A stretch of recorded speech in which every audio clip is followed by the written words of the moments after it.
T20 world cup में semifinal match में Bharat England के हाथों हार गया। इस पर तमाम भारतीय क्रिकेट प्रेमी टीम को कोस रहे हैं और अपनी भड़ास निकाल रहे हैं। ऐसे में भगवान कृष्ण का जीवन चरित्र सहज ही याद हो आता है। मथुरा की एक कैद में माता देवकी के गर्भ से जन्मे कृष्ण ने अपने आचरण से मानव जाति के सामने कई ऐसे उदाहरण रखे जो जीने की राह दिखाते हैं। ऐसा ही एक उदाहरण है उनके रणछोड़ बनने का।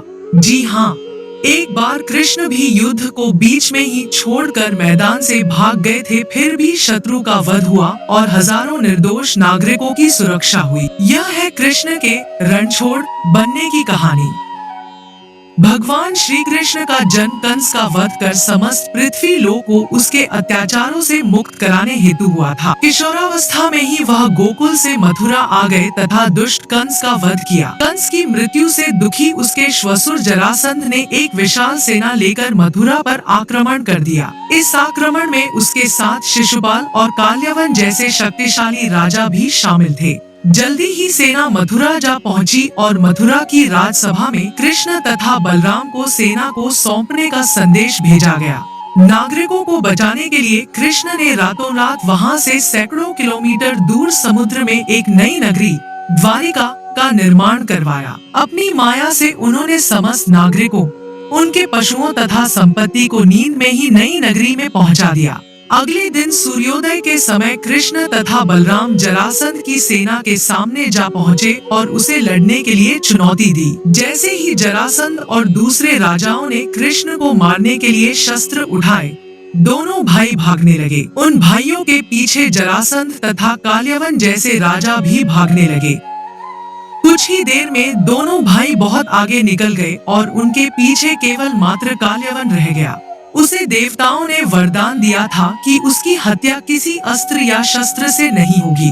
ऐसे में वह निर्भीक था और लगातार कृष्ण का पीछा करते करते एक गुफा में जा पहुंचा। गुफा में राजा मुचुकुंद सो रहे थे, जिन्हें इंद्रदेव ने वरदान दिया था कि जो भी उन्हें उठाएगा वह उनके देखते ही जलकर भस्म हो जाएगा। वहां पहुंचकर कृष्ण ने सोए हुए मुचुकुंद पर अपना पीताम्बर डाल दिया और स्वयं छिप गए। काल्यवन भी वहां जा पहुंचा और सोए हुए राजा मुचुकुंद पर पीताम्बर देख उन्हें ही कृष्ण समझ बैठा। उसने मुचुकुंद को उठाने के लिए लात मारी, जिसके कारण उनकी निद्रा खुल गई और उनके देखते ही काल्यवन वहीं पर जलकर भस्म हो गया।